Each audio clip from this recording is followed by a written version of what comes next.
A vector is equal to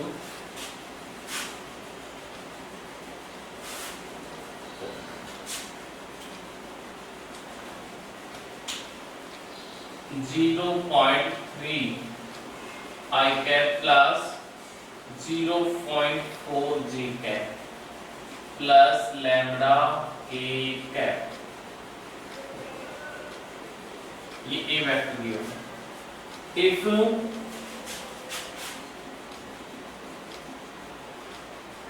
A vector is a unit vector, A vector is a unit vector, then find value of lambda, then find value of lambda। Okay, ये question. तो इसमें एक बार वापस repeat करता हूं, देखिए किसी भी अल्फाबेट के ऊपर ये साइन लगाते हो तो ये क्या बन जाती है, वेक्टर। ये यूनिट वेक्टर भी हो सकते हैं, ठीक है, कोई भी वेक्टर हो सकती है, इसकी वैल्यू कितनी भी हो सकती है, बट किसी भी वेक्टर के ऊपर ये साइन लगा दो, इसको बोलते हैं कैप और इसको बोलते हैं एरो। तो इसका मतलब ये कंफर्म हो गया इस वेक्टर का मैग्नीट्यूड कितना है, 1 है। किसी का भी यदि नेम दे दिया जाए ए वेक्टर बी वेक्टर, ये यूनिट वेक्टर है, इसका मतलब ये हुआ उसकी वैल्यू आप कितनी कर सकते हो, 1। तो ये अच्छा क्वेश्चन था, ये नीट में भी आया हुआ है और आपके बोर्ड एग्जाम में भी इंपॉर्टेंट क्वेश्चन नीट में पूछा हुआ है क्वेश्चन। तो देखिए आपको ए वेक्टर गिवन है, ए वेक्टर क्या है, गिवन है, ओके। ए वेक्टर गिवन है, उस ए वेक्टर के लिए मैं आपको कह रहा हूं कि ये यूनिट वेक्टर है। तो यूनिट वेक्टर मींस ये लीजिए, यूनिट वेक्टर की वैल्यू कितनी है, 1। यूनिट वेक्टर की वैल्यू कितनी होती है, 1। अब आपके पास ए वेक्टर ये रही, इसका मोड निकालिए, ये लीजिए। वैल्यू कैसे निकालते हैं, वेक्टर से वैल्यू कैसे फाइंड आउट करते हैं, आई का कोएफिशिएंट कितना है, 0.3, कितना है, 0.3 प्लस जे का कोएफिशिएंट कितना है, 0.4, 0.4 प्लस लैम्डा स्क्वायर, इसको किसके इक्वल कर दो आप, 1 के इक्वल कर दीजिए। अनुरूप को ट्रांसफर कीजिए आप, देखिए ये वैल्यू कितनी हो जाएगी स्क्वायर करने के बाद में,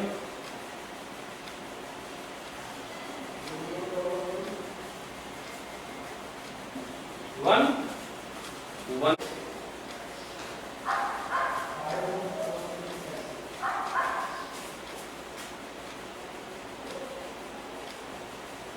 ठीक है।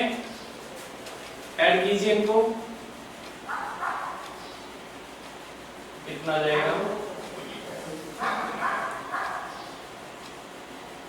9 6 15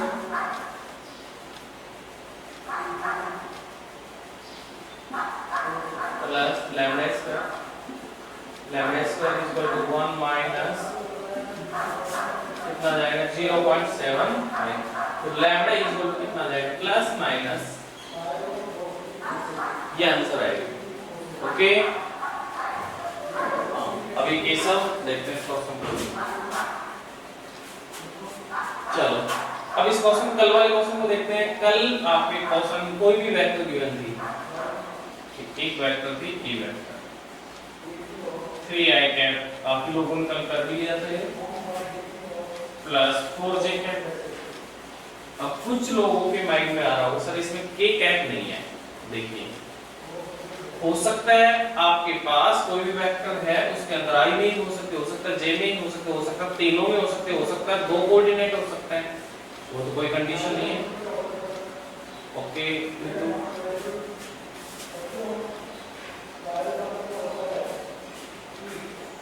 ये क्वेश्चन था कल वाला, 3i कैप प्लस 4j जी कैप। मैंने इस वेक्टर में क्या किया था कि आपको यूनिट वेक्टर बनानी है और इसका मोड फाइंड आउट करना है। तो कैसे मोड ले लो आप, ये जो साइन लगाते हो किसका साइन है, मोड का। मोड देखिए अभी उसमें फाइंड किया था, आई का कोएफिशिएंट कितना है 3 का स्क्वायर, जे का कितना है 4 का स्क्वायर, पता है कितना है 9, 16 कितना रहेगा 25 और 25 की वैल्यू कितनी आ जाएगी 5। इसका मतलब ये हो गया इस वेक्टर का मोड कितना है 5। यूनिट वेक्टर कैसे बनाएंगे, फॉर्मूला लिखवाया था a कैप इक्वल टू जो भी आपकी वेक्टर है उसमें किससे डिवाइड कर दो, उसकी वैल्यू से डिवाइड कर दो। Vector b 3i cap plus 4j cap upon 5। Separate भी कर सकते हो आप इनको ऐसे 3/5 i कैप 4/5 j कैप, ये आपकी यूनिट वेक्टर आ गई। तो आपको यूनिट वेक्टर बनाना आ रहा है कि यूनिट वेक्टर कैसे बनाते हैं, तो इसको देख लीजिए।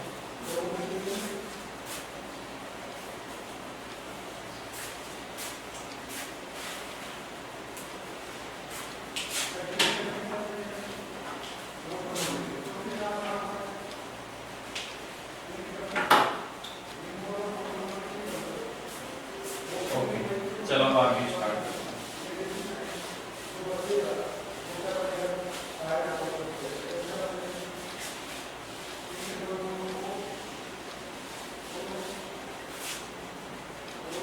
तो आपकी यूनिट वेक्टर क्लियर हो गई। यूनिट वेक्टर कैसे बनाते हैं, मैग्नीट्यूड कैसे फाइंड करते हैं, ये सारा हो गया। इसी के ऊपर कैसे क्वेश्चन होते हैं अब देखते हैं second. Next parallel vector, parallel vector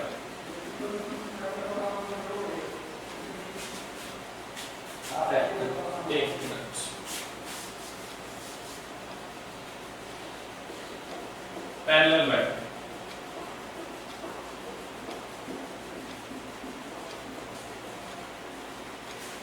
क्या है पैरेलल वेक्टर, देखिए नेम से ही पता लग रहा है कि ये कंपैरिजन है मोर देन वन वेक्टर, वन और मोर देन टू वेक्टर जिनके बिटवीन एंगल कितना हो 0 डिग्री हो, या फिर मैं ये कह सकता हूं ऐसी वेक्टर जिनकी डायरेक्शन क्या हो सेम हो, उसको क्या कहते हैं पैरेलल वेक्टर। मैं पहले डेफिनेशन लिख देता हूं। द वेक्टर which having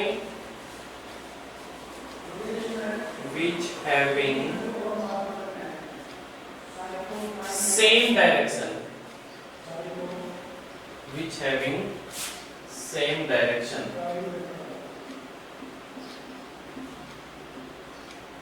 और दूसरे ऐसे भी लिख सकते हो और में angle between vector is 0 is called parallel vector। देखिए कैसे 10th क्लास में जो पैरेलल लाइन पढ़ी थी वो ये सेम दो लाइन बनाई थी, एक ये लाइन है। देखिए सबसे पहले ये देखिए कि वेक्टर की डायरेक्शन क्या होती है, ये जो लाइन है यहां से यहां तक ये किसको बताता है, मैग्नीट्यूड को बताता है। और ये जो डायरेक्शन ये बना रखी है ये किसको बताता है, मैं थोड़ा बड़ा बना देता हूं इसको।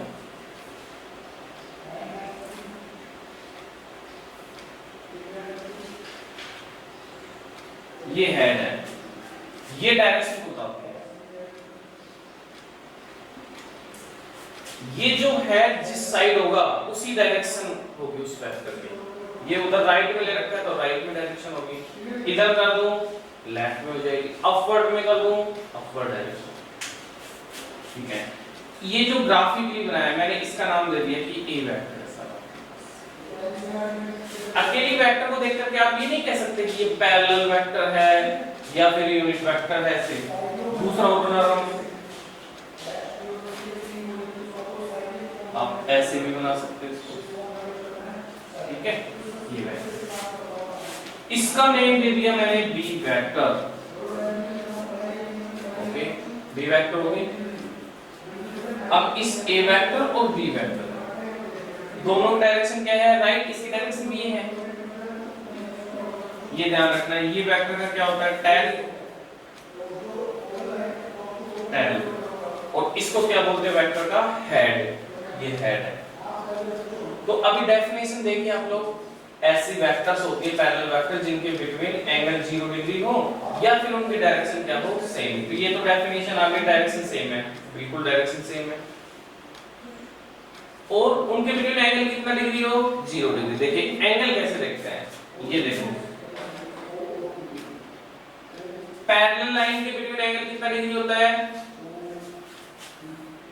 ठीक है बेटा, ग्रीन वाला यूज नहीं कर रहा मैं। पैरेलल वेक्टर है, उनके पैरेलल लाइन, देखिए आप 10th में देखिए, पैरेलल लाइन के बिटवीन एंगल कितना डिग्री होता था, 0 डिग्री होता था ना, पैरेलल लाइन के बिटवीन एंगल 0 डिग्री। तो देखो ये रहा, इस हेड और हेड, देखिए आप जब इसको मेजरमेंट करोगे कितना डिग्री आएगा, 0 डिग्री है, इसलिए इसको क्या कहते हैं, पैरेलल। मैं ऐसे भी बना सकता हूं, ऐसे जरूरी नहीं है, थोड़ा सा है ना, ये एक वेक्टर ये रही सी वेक्टर, दूसरी वेक्टर ये रही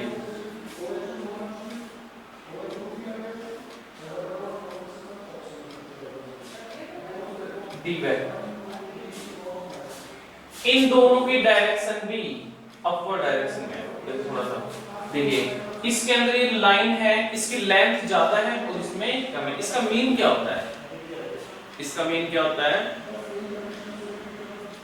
बिंदु 180 डिग्री नहीं होता है, पैरेलल 0 डिग्री होता है। देखिए कैसे देखते हैं, अभी आगे मैं एंगल देखने को बताऊंगा कि वेक्टर के बिटवीन एंगल कैसे कैसे लगा सकता है। मैं ये है, एक सी वेक्टर दे दिया, एक क्या दे दिया मैंने नेम, डी वेक्टर दे दिया। ओके, तो इनकी डायरेक्शन देखिए, डी वेक्टर की डायरेक्शन क्या अपवर्ड डायरेक्शन में है और सी की डायरेक्शन अपवर्ड डायरेक्शन में है, दोनों अपवर्ड में है, इसलिए सेम डायरेक्शन हो गई। कोई जरूर नहीं है, 3 वेक्टर भी पैरेलल वेक्टर हो सकती है। मैंने एक और ले लेता हूं, ये वेक्टर, ये तीनों वेक्टर पैरेलल वेक्टर है क्योंकि सभी की डायरेक्शन एक साइड है, ठीक है, और इनके बिटवीन एंगल भी कैसे, इनके बिटवीन 0 डिग्री है। एंगल कैसे मेजरमेंट करते हैं वो भी अभी एग्जैक्टली देखेंगे। अब देखिए किसी में लाइन है ना, देखो इसकी स्मॉल है, इसकी और भी ज्यादा है, इसकी फिर इनके बीच की रेंज में है। तो इसका मीन क्या हुआ, ये जो लेंथ है लाइन की, ये किसको रिप्रेजेंट कर रही है, इसकी वैल्यू को रिप्रेजेंट कर रही है। यदि लाइन है उसकी लेंथ मोर है, इसका मतलब उसकी वैल्यू क्या है, ज्यादा है, और लाइन लेस है तो इसका मीन क्या हुआ कि इनकी जो वैल्यू है वो क्या है, थोड़ी कम है। तो लाइन को देख करके आप ये बता सकते हो सर ये सी वेक्टर है ना, इसका मैग्नीट्यूड ज्यादा है, और जिसकी लाइन कम है, लेस है, इसका मतलब ये कह सकते हो सर इसकी वैल्यू है वो क्या है, कम है। समझ गए, लाइन है जो मैग्नीट्यूड को रिप्रेजेंट करती है, मैंने पहले भी बताया था, जितनी ज्यादा लाइन होगी उस वेक्टर का उतना ही मैग्नीट्यूड ज्यादा होगा, और लाइन कम होगी उसका मैग्नीट्यूड क्या होगा, कम। ठीक है, ये जी, तो ये नोट कर लीजिए एग्जांपल। अब इसके बाद देखते हैं कि इन वेक्टर्स के बिटवीन एंगल ही कैसे चेक करते हैं, कैसे देखते हैं एंगल, वो एंगल वाला मेथड देखते हैं। इस पैरेलल के अंदर ही हेडिंग डाल लो आप, एंगल बिटवीन वेक्टर।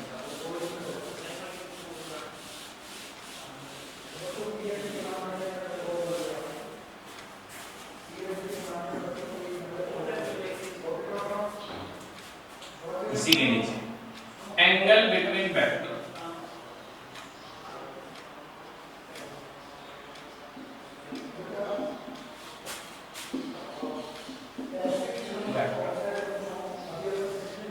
कैसे फाइंड आउट करते हैं।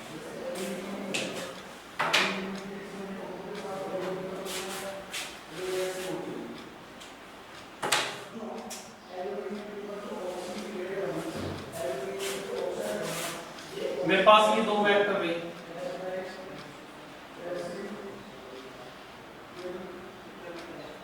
एक वेक्टर ये भी, इसका नाम दे दिया ए वेक्टर, इसका नाम दे दिया बी वेक्टर, ये लगा। ओके, अब देखते हैं ये ए वेक्टर का टैग भी इधर ही है और बी वेक्टर का टैग भी इधर ही है, दोनों इधर मीट हो रहे हैं, तो इनके बिटवीन जो एंगल होगा उसको कहते हैं थीटा, मैंने रिप्रेजेंट कर लिया। तो इस एंगल को कहते हैं कि ए वेक्टर और बी वेक्टर के बिटवीन क्या है, ये एंगल है। क्या है? एंगल। तो एंगल कैसे देखना है, जिस पॉइंट पे एंगल बन रहा है, आपको ध्यान से देखना है, जिस पॉइंट पे एंगल बन रहा है उस पॉइंट पर या तो टेल टेल मीट होनी चाहिए या फिर क्या होनी चाहिए, हेड हेड क्या होना चाहिए, मीट होना चाहिए। उसको कहते हैं कि वो उन दोनों के बिटवीन एंगल। अब कोई एग्जांपल ऐसे है, ये है ए वेक्टर, ये है बी वेक्टर, ये है बी वेक्टर, ये एग्जांपल बता रहा हूं, और इनके बिटवीन है 60 डिग्री।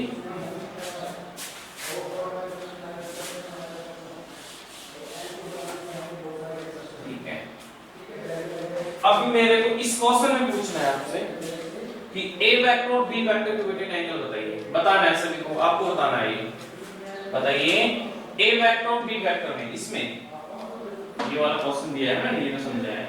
ए वेक्टर और बी वेक्टर के बिटवीन कितने डिग्री का एंगल है, बताना है सभी को, रिप्लाई करना है।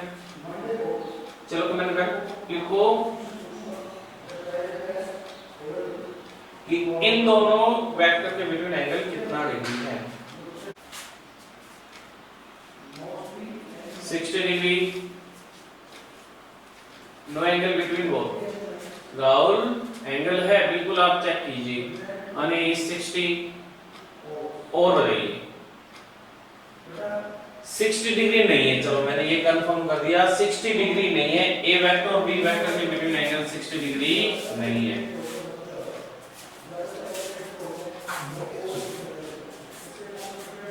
सिक्सटी डिग्री बता रहे हो, रॉन्ग। चलो मैं बता देता हूँ कैसे देखना है। देखिए मैंने क्या बताया था कि ए वेक्टर और बी वेक्टर है ना, जहां पे एंगल बना रहा है वहां पे क्या देखना है, या तो उन दोनों वेक्टर का हेड हेड मीट होना चाहिए या फिर क्या होना चाहिए, टेल और टेल दोनों मीट होना चाहिए। ये मैं बता चुका, ऐसे वाले पॉइंट को बोलते हैं वेक्टर का टेल, और ये जो एरो का साइन होता है इसको क्या बोलते हैं, हेड। ठीक है, तो ये कहां पे मीट हो रहा है, ए वेक्टर का तो यहाँ पे टेल मीट हो रहा है, बी वेक्टर का क्या मीट हो रहा है, हेड। इसलिए क्या करेंगे, देखिए इधर देखिए, कोई भी लाइन होती है, क्या किसी लाइन को ये चलो आप देखते थे इनके बिटवीन ये एंगल है, क्या इस लाइन को ऐसे इंक्रीज करने से एंगल के ऊपर कोई इफेक्ट नहीं पड़ता, चाहे आप लाइन को कितनी आगे इंक्रीज करते जाओ तो कोई इफेक्ट नहीं पड़ेगा।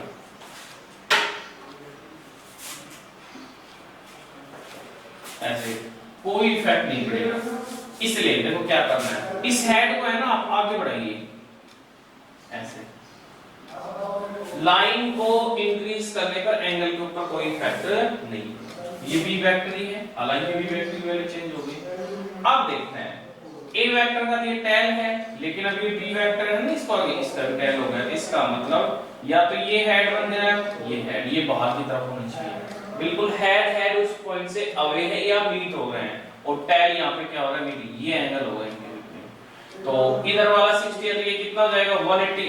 एक लाइन के ऊपर एंगल कितना होता है, 180 डिग्री। उधर से 60 बन रहा है, इधर से कितना बनेगा, 120 degree. A vector and B vector के बिटवीन जो एंगल होगा ना वो कितना आएगा, 120 डिग्री। कितना आएगा, 120 डिग्री। आ गया सभी समझ में? भाई मेरे को रिप्लाई करके बताएंगे समझ में आ गया क्या, किसी भी वेक्टर के बिटवीन एंगल कैसे देखते हैं।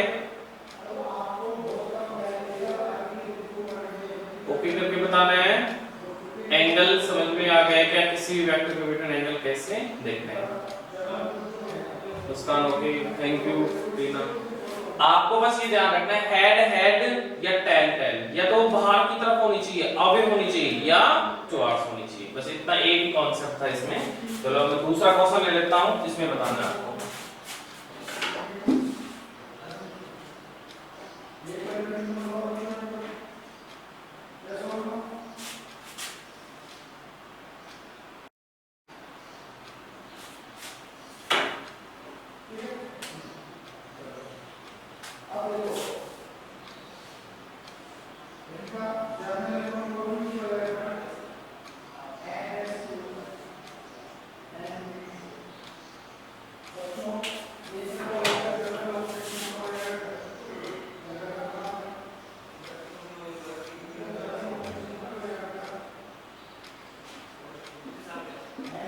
ये ए वेक्टर है और ये बी वेक्टर है। ए वेक्टर और बी वेक्टर के बीच में एंगल बताना है आपको। ए वेक्टर और बी वेक्टर के बीच में एंगल बताना है।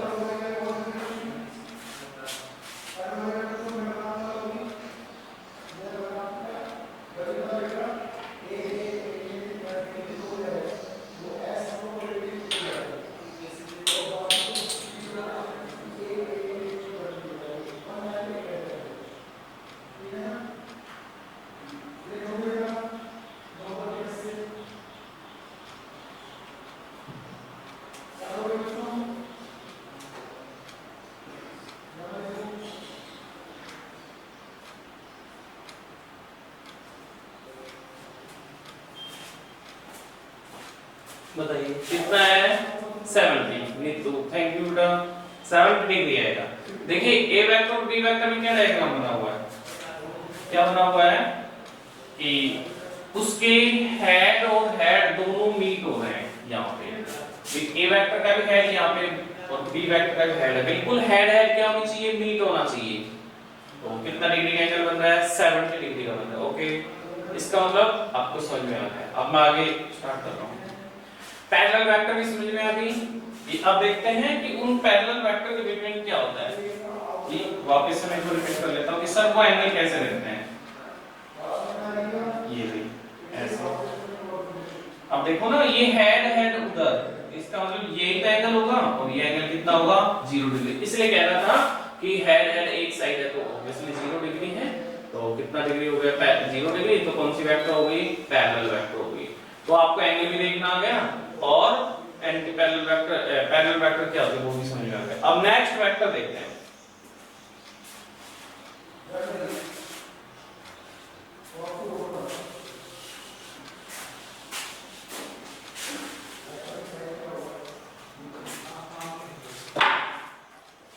एंटी पैरेलल वेक्टर या opposite vector. Anti parallel vector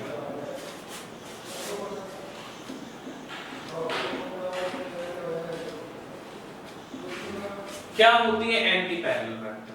देखिए नेम से पता लग रहा है। इसका दूसरा नेम है अपोजिट वेक्टर। जो भी पैरेलल पढ़ा है उसके अपोजिट है। ऐसी वेक्टर्स जिनकी डायरेक्शन क्या हो, अपोजिट हो, या फिर ये कह सकता हूं उनके बिटवीन एंगल है वो कितना डिग्री हो, 180 डिग्री हो। ऐसी वेक्टर को क्या कहते हैं, एंटी पैरेलल वेक्टर। मैं डेफिनेशन लिख देता हूं फिर समझाता हूं। The vector which having opposite direction, which having opposite direction,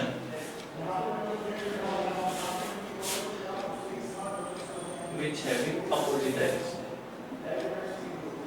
or angle between vectors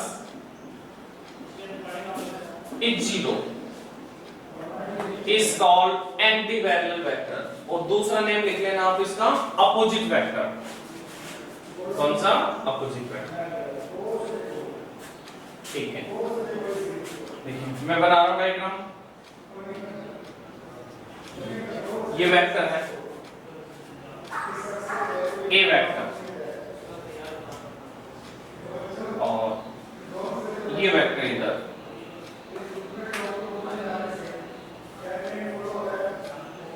ये है बी वेक्टर। ये कौन सी वेक्टर है, बी वेक्टर। अब देखिए ए वेक्टर की डायरेक्शन कौन सी डायरेक्शन में उस तरफ है, राइट डायरेक्शन, और इधर वाले की कौन सी है, लेफ्ट।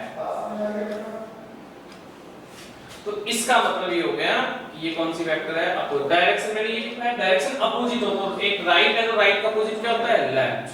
तो इसका मीन क्या हुआ कि ए वेक्टर और बी वेक्टर दोनों आपस में क्या है, एंटी पैरेलल वेक्टर है, अपोजिट वेक्टर है। अब एंगल देखते हैं, दोनों वेक्टर्स के बीच में एंगल 180 डिग्री कैसे देखें, एक का हेड राइट में है, एक का हेड क्या है, लेफ्ट में है, ये एंगल कितना डिग्री बनेगा, 180 डिग्री, अपोजिट है ना। एक लाइन के ऊपर एक डायरेक्शन ये, एक डायरेक्शन ये, कोई भी पॉइंट है तो इस लाइन इधर वाला हेड और ये वाला, चलो ये बीच में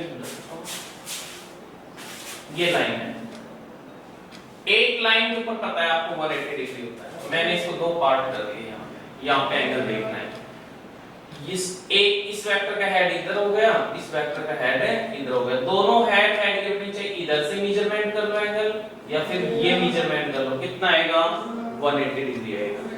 एक लाइन के ऊपर कितना डिग्री एंगल आता है 180, क्योंकि इसका हेड इस तरफ है और इसका हेड इस तरफ से, ऊपर से ऐसे मेजरमेंट कर लो आप लोग, या फिर इधर से मेजरमेंट कर लो, वही 180 डिग्री आएगा। तो ऐसी वेक्टर्स को क्या कहते हैं, अपोजिट वेक्टर या anti parallel vector. I think आप समझ गए होंगे कि पैरेलल वेक्टर क्या है, एंटी पैरेलल वेक्टर क्या है, बस इनमें एंगल वगैरह का ही रोल होता है।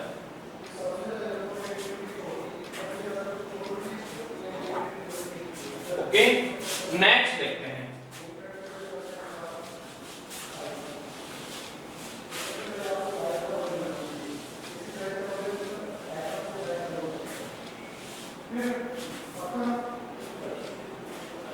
Coplanar vector, coplanar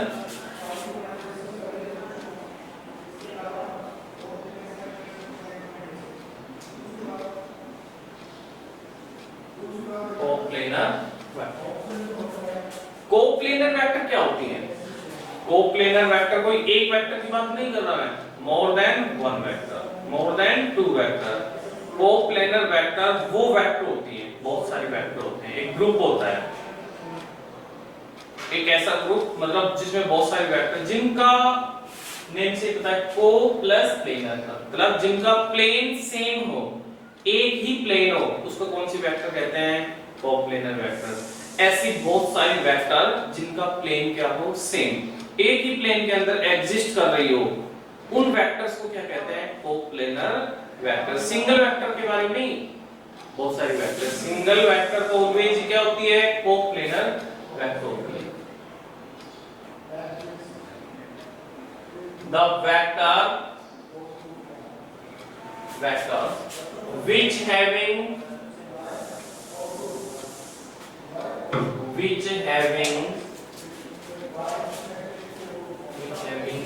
same plane,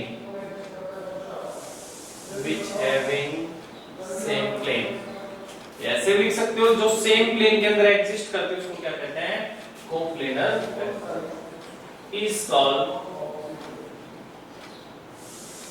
coplanar vector.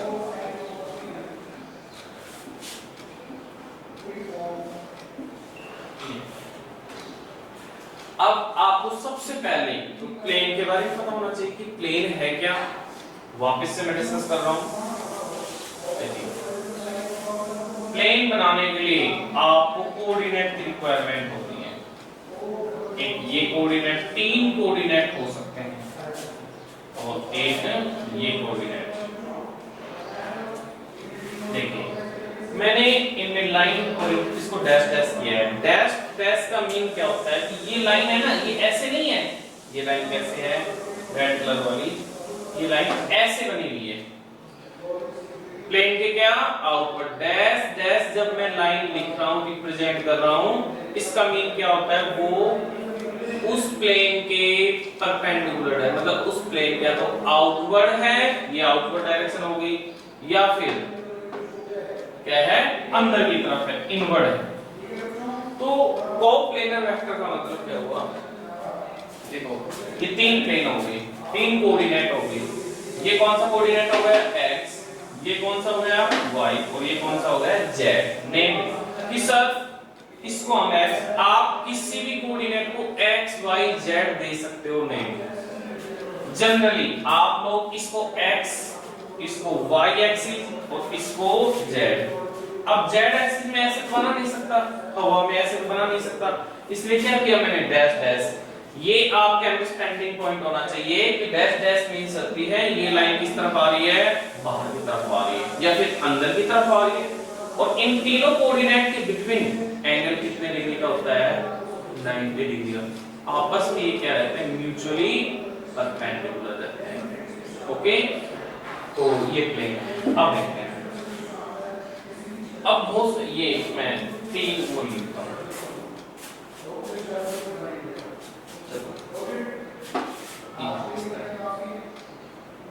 अब मैं ये प्लेन है ये वाला, इसका मतलब इसके अंदर यहाँ पर जो भी ऑब्जेक्ट रखा जाएगा उसमें दो कोऑर्डिनेट, जैसे पेन रखा हुआ है, दो कोऑर्डिनेट यूज होंगे, x और एक y। तो ये कौन सा कोऑर्डिनेट हो जाएगा x y कोऑर्डिनेट, ठीक है। और ये वाला कोऑर्डिनेट कौन सा हो जाएगा, इधर तो कौन सा यूज हो रहा है y और इधर z, तो कौन सा हो जाएगा y z। और इधर कौन सा कोऑर्डिनेट हो जाएगा x z। अभी मैं वापस से अंडरस्टैंड कर रहा हूं नोटबुक से।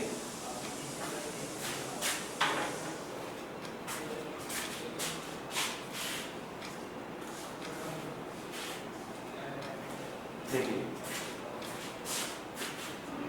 इसकी थिकनेस आप नेग्लिजिबल कंसीडर कर लो इसकी, ये इसमें रखा हुआ है, इसका मतलब ये हुआ कि इस रिमोट का एक तो इसमें x यूज हो रहा है, एक y का लॉन्ग रखा हुआ है। कौन से कोऑर्डिनेट x y प्लेन हो गया।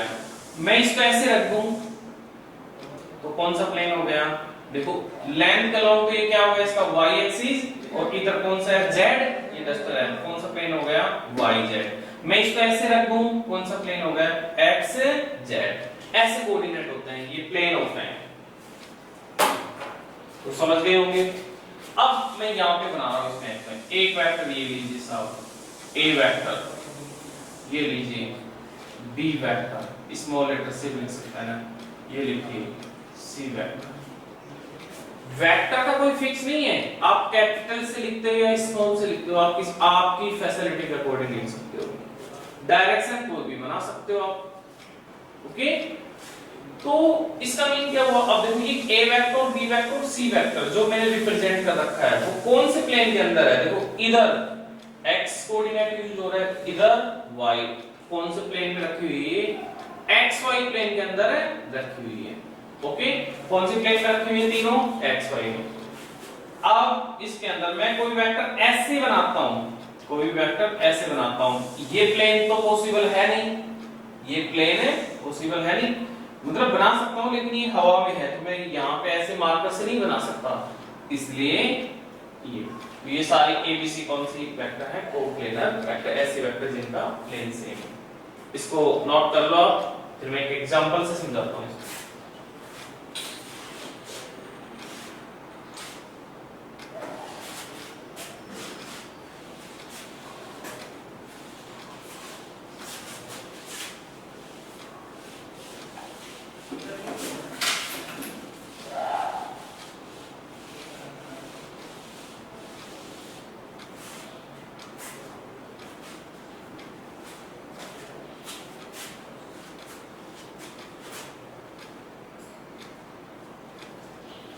Identify the The class is closed.